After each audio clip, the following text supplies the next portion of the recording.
पर फैला दी। ब्राह्मणों के पास दिव्य दृष्टि होती है ना, मालूम है ना आप लोगों को?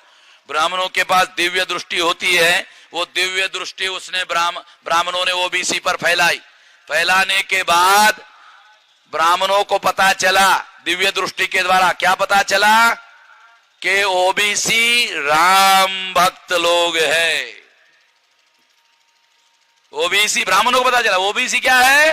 राम भक्त लोग है। एक ओबीसी दूसरे ओबीसी को जब मिलता है तो अभिवादन में कहता है राम राम, तो उधर से दूसरा जो पाटिल साहब है वो क्या बोलता है? राम राम। वो तो जोर देव न जोड़ते, राम राम। दूसरा ओबीसी का आदमी कहीं कहीं कहता है जय राम, तो उधर से वो जवाब देता है जय राम। तो इसका मतलब है ओबीसी राम की जय कर रहा है। ओबीसी राम की जय कर रहा है। रामायण में शूद्र शंभुक की हत्या राम ने की, ऐसा वाल्मीकि ने रामायण में लिखा। शूद्र कौन है? शेड्यूल कास्ट तो अछूत है, शूद्र नहीं है। शेड्यूल ट्राइब तो आदिवासी है, शूद्र नहीं है। शूद्र कौन है? तो ज्योतिराव फुले कहते शूद्र तो ओबीसी है। सबूत आप बोलेंगे क्या सबूत है? ज्योतिराव कहते हैं, देखो ज्योतिराव कहा करते थे शूद्र अति शूद्र। तो अति शूद्र किसको कहते थे Jyotirao? Schedule caste schedule tribe को अति शूद्र बोलते थे। तो फिर शूद्र कौन? ओबीसी। बाबा साहब आंबेडकर ने हु वेयर द शूद्रा नाम का ग्रंथ लिखा। किसके लिए लिखा? ओबीसी के लिए लिखा। उसकी प्रस्तावना पढ़ो किताब में, ओबीसी के लिए किताब लिखा। जो बाबा साहब आंबेडकर को मानने वाले बाबा साहब आंबेडकर के जाति के लोग हैं, उन्होंने भी नहीं पढ़ा, ओबीसी कहां से पढ़ेंगे? बाबा साहब आंबेडकर ने हु वेयर द शूद्रा नाम का जो ग्रंथ लिखा, वो ग्रंथ बाबा साहब का नाम स्मरण करने वाले सवेरे से लेकर शाम तक उन्होंने भी नहीं पढ़ा, उनको भी पता नहीं है। ओबीसी कहां से पढ़ेंगे? तो उनको पता नहीं, उधर उन्होंने सारा लिखा हुआ है। तो उदाहरण के लिए बताया आप लोगों को कि ओबीसी वर्ण व्यवस्था में शूद्र है, और इसी वजह से छत्रपति शिवाजी महाराज का ब्राह्मणों ने कहा आप शूद्र हो, इसलिए आपका राज्याभिषेक नहीं हो सकता।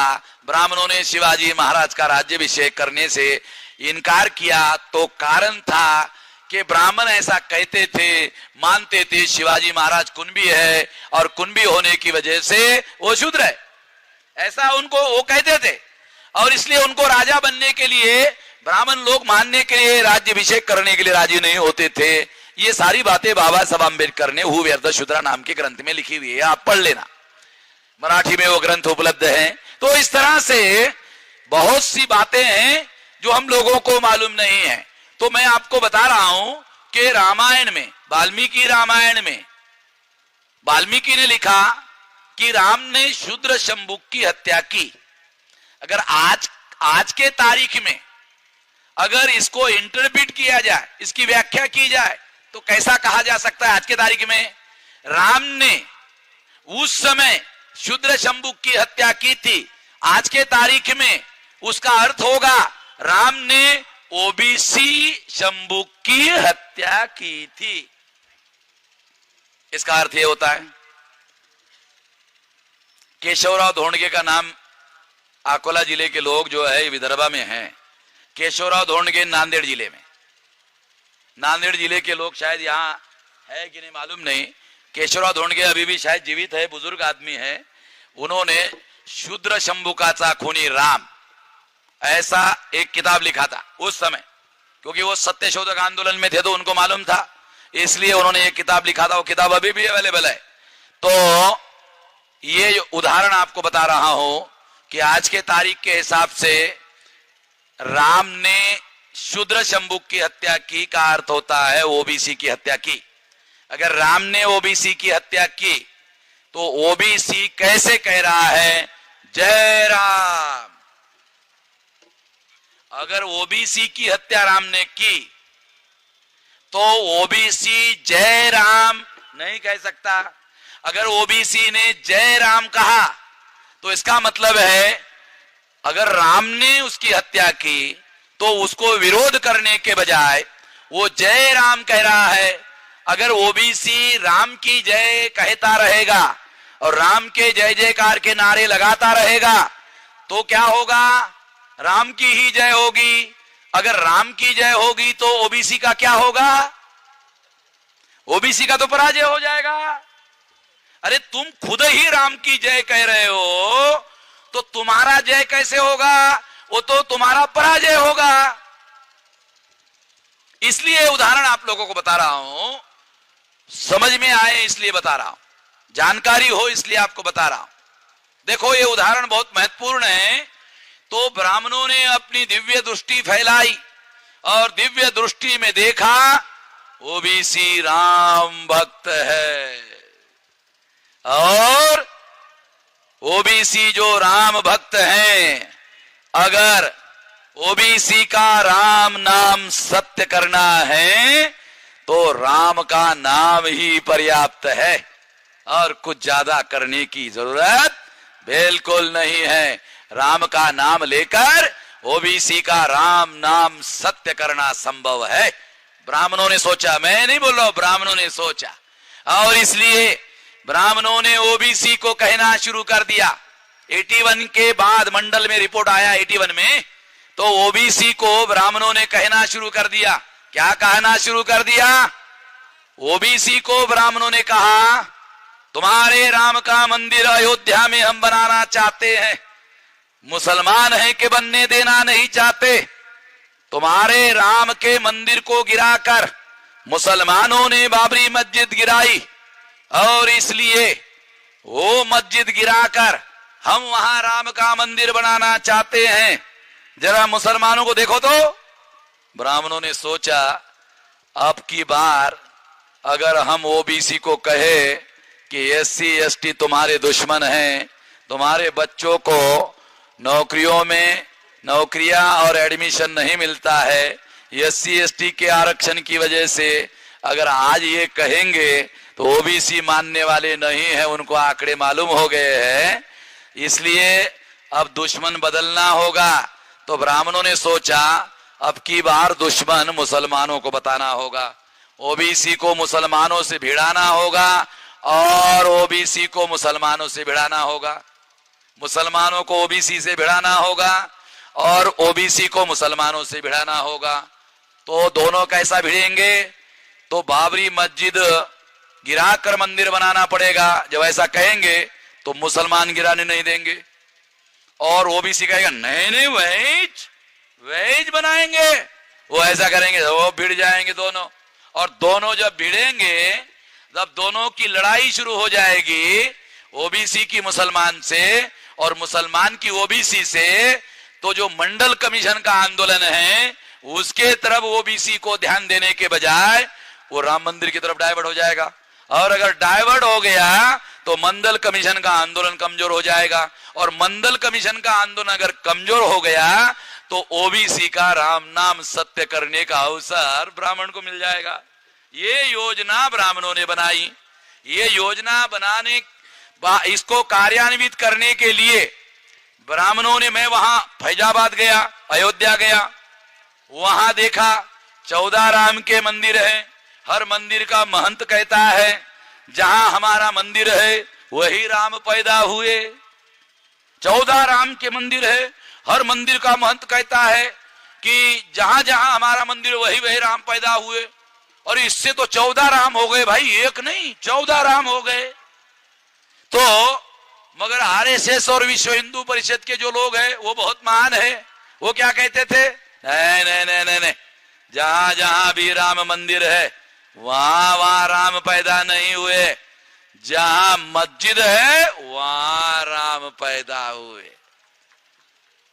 आरएसएस के लोगों ने ये प्रचार किया ओबीसी में, नहीं नहीं नहीं नहीं, जहां जहां भी राम मंदिर है वहां वहां राम पैदा नहीं हुए, जहां मस्जिद है वही राम पैदा हुए। और जो बाबरी मस्जिद का जो 10 बाय 10 का कमरा है, तो वो कहते थे वही पैदा हुए। मैंने उस समय कहा था, ऐ ब्राह्मणों राम की बदनामी करो, ऐ ब्राह्मणों, मैंने कहा था उस समय, जो कहा था बता रहा हूं, मैंने कहा था ऐ ब्राह्मणों राम की बदनामी करो, मगर इतनी बदनामी मत करो कि राम मुसलमान के घर पैदा हुए। और इतनी बदनामी क्यों कर रहे हो राम की? मैं उस समय कहा था, मगर ब्राह्मण कहते थे कि राम नए नए नए नए वही पैदा। कहां पैदा हुए? तो बाबरी मस्जिद का जो 10 बाय 10 का कमरा है, कहते थे वही पैदा हुए, वही। यानी इतने गारंटी से कहते थे कि राम जी जब पैदा हो रहे थे तो ब्राह्मण वहां सुईन बनकर सब क्रियाकर्म कर रहे थे, इतना गारंटी से कह रहे थे वही पैदा हुए। साथियों, मैं ये बात बहुत गंभीरता से कहना चाहता हूं, और ये बात झूठी है। इसका प्रचार ब्राह्मणों ने ओबीसी को मुसलमानों से भिड़ाने के लिए और मुसलमानों को ओबीसी से भिड़ाने के लिए इस झूठी बातों का प्रोपेगेंडा किया। ये बात झूठी है, मैं आपको प्रमाण के साथ बताता हूं। देखो, वाल्मीकि ने रामायण लिखा, रामायण में वाल्मीकि ने लिखा कि मैं प्रचेता का 10वां पुत्र हूं। और प्रचेता किसका पुत्र है? तो लिखा प्रचेता ब्रह्मा का पुत्र है। इसका मतलब है वाल्मीकि ने लिखा मैं कोई ऐरिया गैरिया नथु खैरिया अकोला के किसी ब्राह्मण के घर में पैदा हुआ ब्राह्मण नहीं हूं, मैं तो डायरेक्ट ब्रह्मा के खानदान का हूं, इधर उधर का नहीं, डायरेक्ट ब्रह्मा के खानदान में पैदा हुआ हूं। और अगर वाल्मीकि ब्रह्मा के खानदान में पैदा हुए हैं, लिखित रामायण में लिखा हुआ अगर है, तो हम उनके बातों को बहुत गंभीरता से वजन देते हैं, महत्व देते हैं, उनकी बात को हम सच मानते हैं। तो उन्होंने क्या सच लिखा? देखो रामायण में लिखा राम कौशल्या का प्रथम पुत्र है। मगर ये किस्सा जानने के लिए आपको एक बहुत बड़ी परंपरा जाननी होगी। हमारे देश में एक बहुत बड़ी परंपरा है। परंपरा क्या है? लड़की की जब शादी होती है तो वो ससुराल जाती है। ससुराल जाने के बाद जब उसको पहला बच्चा पैदा करने का समय आता है तो वो अपने मां के घर आती है। ये हमारी परंपरा है, ये हमारी संस्कृति है, और ये हमारा इतिहास भी है। काल्पनिक बात नहीं कह रहा हूं, इतिहास भी है। इतिहास कैसे है? बुद्ध की मां जब बुद्ध को पैदा करने का समय आया था तो उसकी मां अपने मां के घर जा रही थी। जंगल में ही समय हुआ, जंगल में ही बुद्ध को पैदा किया। तो इसका मतलब यह है कि इतिहास भी है, यानी परंपरा है, संस्कृति है, इतिहास भी है।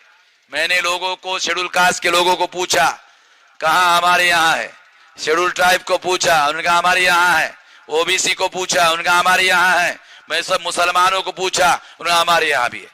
और मैंने कहा मुसलमानों में ऐसा क्यों है? छानबीन किया, छानबीन करने के बाद पता चला मुसलमानों में क्यों है। तो जो भारत में मुसलमान है, इस्लाम का निर्माण अरबस्तान में हुआ, मगर भारत में जो मुसलमान है वो अरबी नहीं है। भारत में जो मुसलमान है वो SC ST OBC से धर्म परिवर्तन करके मुसलमान हो गया। यानी जो पहले महादेव भाई था वो आज मोहम्मद भाई हो गया, ज्यादा फर्क नहीं हुआ।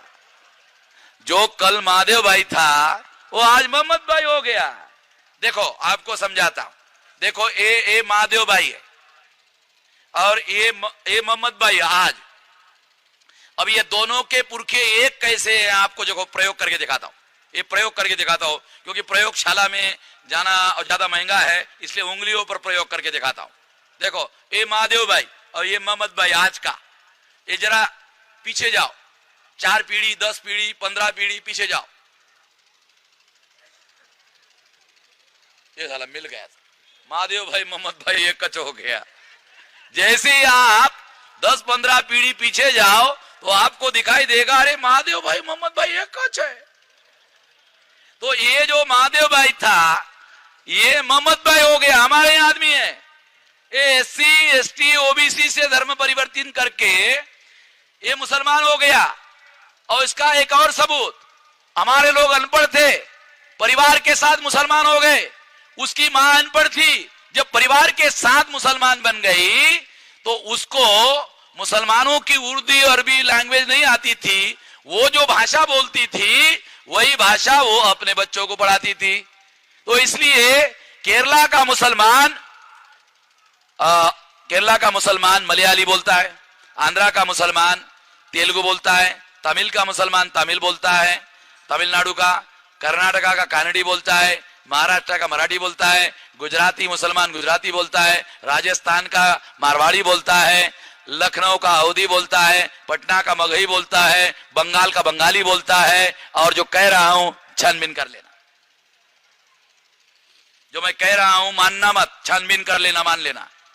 और इससे सिद्ध होता है कि अगर मुसलमानों की मातृभाषा जो भारत के लोगों की मातृभाषा वही है अलग अलग राज्यों की, तो इससे सिद्ध होता है कि वो हमसे धर्म परिवर्तन करके मुसलमान हो गया। जब महादेव भाई का मोहम्मद भाई हो गया तो महादेव भाई ने मोहम्मद भाई बनने के बाद भी परंपरा जो हमारी थी साथ में लेकर मुसलमानों में गया, तो उधर भी परंपरा हमारी है।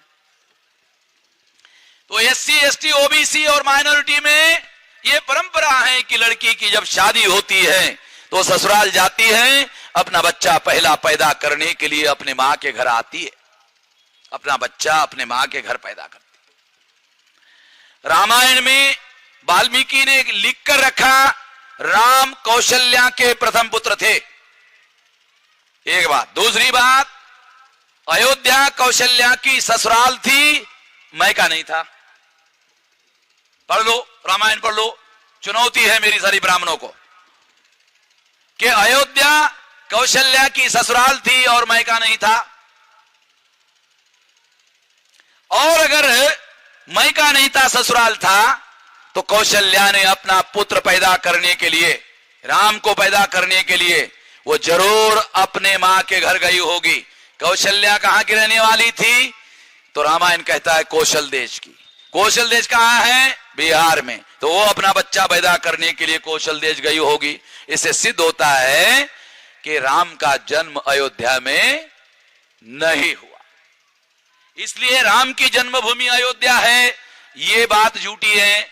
ये झूठी बात ब्राह्मणों ने ओबीसी में प्रचार में लाई ताकि ओबीसी को मुसलमानों से भिड़ाया जा सके। दूसरा सबूत, ये हो गया एक सबूत। दूसरा सबूत है, अगर आप उत्तर प्रदेश में जाओ, उत्तर प्रदेश में इतिहास पढ़ाया जा रहा है। इतिहास में ये पढ़ाया जाता है कि अयोध्या का राजा राम कभी भी नहीं थे। अयोध्या का राजा राम कभी भी नहीं थे। अयोध्या का राजा पुष्यमित्र शुंग था। और पुष्यमित्र शुंग जो है कौन था? ब्राह्मण था। और ये ब्राह्मण कैसे राजा बना? तो अशोका का पंतु ब्रोदर पाटना में, इसके सेना में पुष्यमित्र शुंग नाम का ब्राह्मण सेनापति हुआ और उसने मिलिट्री का मुआयना करते वक्त ब्रोदर जो अल्पवयीन था उसकी हत्या की। हत्या करके साजिश के सहित ये ब्राह्मण का राजा बना। उसको लगा पटना में राजधानी बनाऊंगा तो खतरा होगा, इसलिए अपनी राजधानी बनाने के लिए पटना से मुगलसराय आया, मुगलसराय से वाराणसी गया, वाराणसी से सुल्तानपुर आया, सुल्तानपुर से फैजाबाद आया और फैजाबाद से 7 किलोमीटर अंतर पर साकेत, बहुत ऐतिहासिक नगर था, बहुत फेमस नगर था, बहुत व्यापारी नगर था साकेत। साकेत के एक जगह पर पुष्यमित्र शुंग ने अयोध्या नाम का अपनी राजधानी बसाई। ये इतिहास है और आप आज भी इतिहास की किताबों में पढ़ सकते हो कि राम अयोध्या का कभी भी राजा नहीं थे, पुष्यमित्र शुंग थे। उत्तर प्रदेश में आज भी पढ़ाया जा रहा है। तीसरी बात, सबूत के तौर पर बोल रहा हूं आपको, तीसरी बात, वैसे तो बहुत सारी बातें हैं। तीसरी बात, राम के पत्नी का नाम सीता था। सीता का जन्म कैसे हुआ? तो जनक उसके पिता थे, जमीन में हल चलाते चलाते जमीन से निकली। काल्पनिक बात हो गई, सही नहीं है। दूसरी बात, ब्राह्मणों ने सोचा अगर राम को हम ऐतिहासिक मानते हैं तो राम का मृत्यु दिखाना होगा और राम का मृत्यु दिखाने के बाद राम इतने महान थे तो उसकी समाधि भी दिखानी पड़ेगी। अरे उसके पहले के लोगों की समाधि मिल रही है तो उसके बाद के लोगों की क्यों नहीं मिलेगी? मिलना चाहिए। तो राम अगर ऐतिहासिक पुरुष है तो वो मर गया होगा तो उसकी समाधि दिखानी पड़ेगी। ब्राह्मणों ने सोचा जब साला राम है ही नहीं तो समाधि कहां से दिखाएंगे? ब्राह्मणों ने सोचा जब राम है ही नहीं तो उसकी समाधि दिखाएंगे कहां से? तो ब्राह्मणों ने एक रास्ता निकाला। क्या रास्ता निकाला? कि राम ने शरयू नदी में डुबकी लगाकर आत्महत्या की, ऐसा लिख कर रख दिया। ब्राह्मणों ने लिखा शरयू नदी में डुबकी लगाकर आत्महत्या की। अरे आत्महत्या तो फांसी लगाकर भी कर सकते हैं ना, डुबकी लगाने की क्या जरूरत है? फांसी लगाकर भी तो आत्महत्या हो सकती है। मगर ब्राह्मणों ने सोचा फांसी लगाने के बाद डेड बॉडी तो रहती है। सोचा साला फांसी लगाएंगे तो डेड बॉडी तो रहती है, और डेड बॉडी अगर रहती है फिर भी समाधि दिखानी पड़ेगी, खतरा है। इसलिए कहा कि नहीं डूब कर मरे, और डेड बॉडी जो है बहकर चली गई, मिली नहीं। बात समझ रहे हो ना? आपको समझाने के लिए बता रहा हूं ताकि आपको पता चले। मैं आप लोगों को चुनौती देकर कहता हूं, ब्राह्मणों को चुनौती देकर कहता हूं, आप लोग अयोध्या में जाओ, आज के तारीख में जाओ, कभी भी जाओ, वहां अयोध्या के पास जो नदी है उस नदी का नाम शरयू नदी है। उसी नदी का नाम, अगर नदी के पीछे 2 किलोमीटर 3 किलोमीटर पीछे जाओ, 3 किलोमीटर पीछे जाओ तो उस नदी का दूसरा ही नाम है।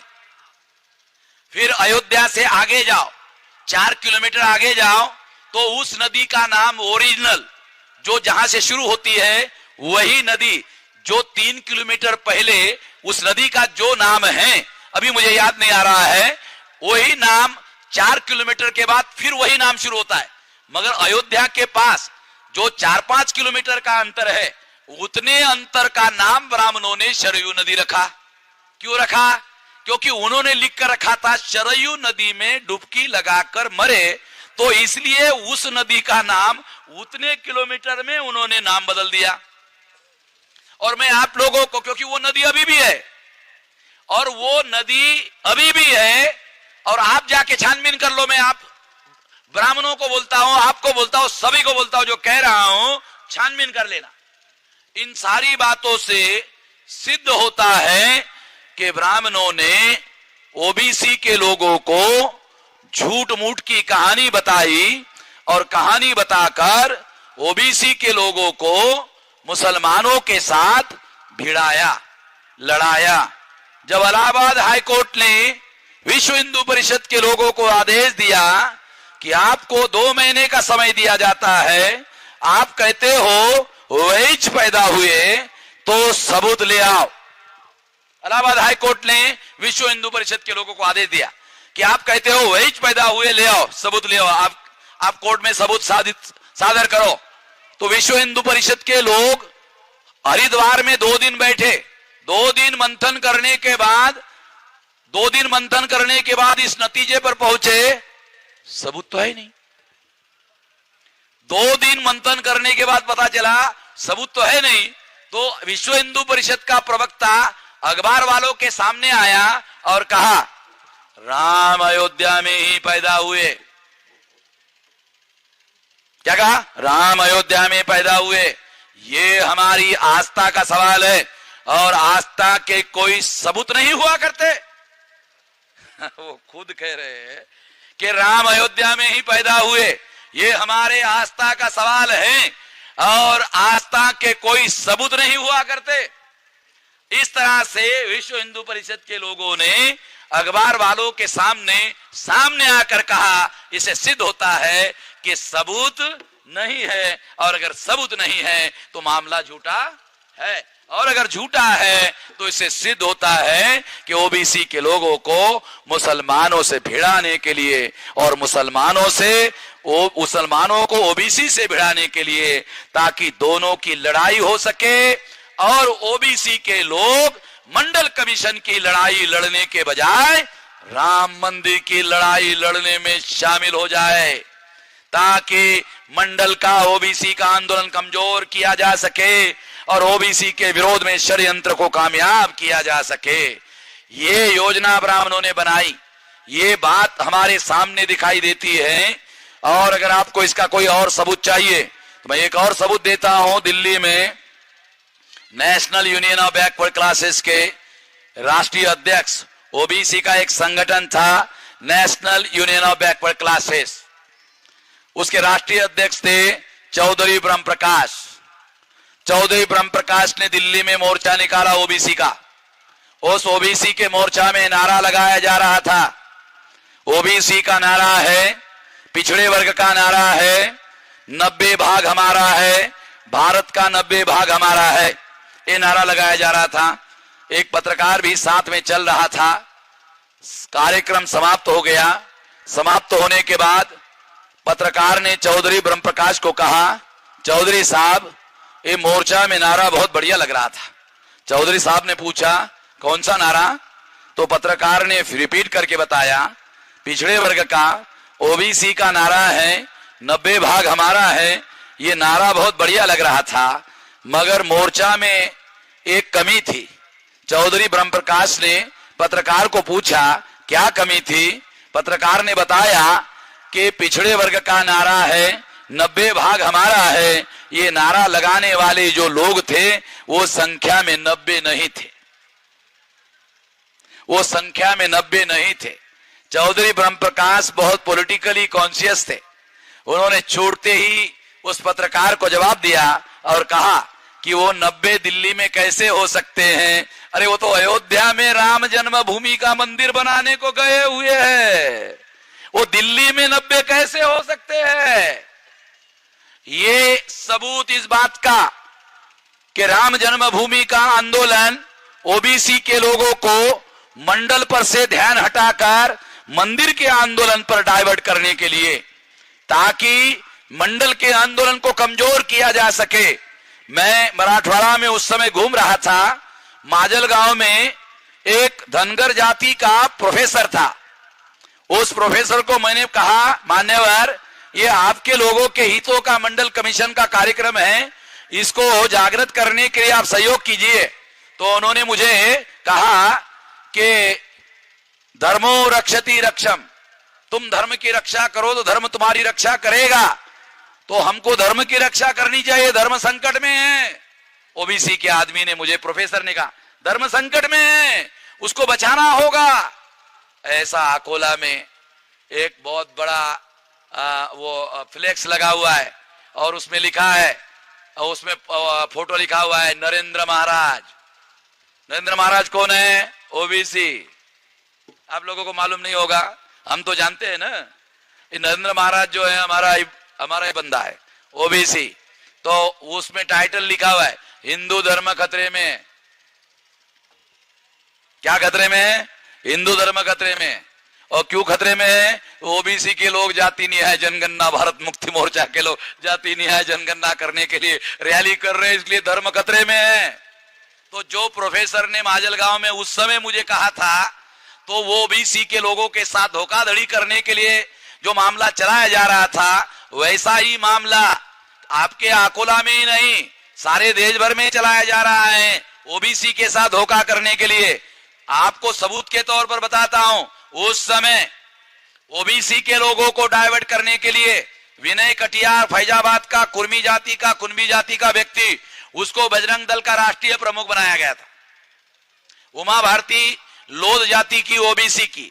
कल्याण सिंह को आरएसएस ने मुख्यमंत्री बनाया, बाबरी मस्जिद उसके राज में गिरवा कर दिया। चौथी बात, रितंबरा पंजाब की ओबीसी। तो इन लोगों को आरएसएस के लोगों ने, ओबीसी के लोग थे, ओबीसी के लोगों को गुमराह करने के लिए ओबीसी के ही लोगों को मैदान में उतारा और उसका इस्तेमाल किया और मंडल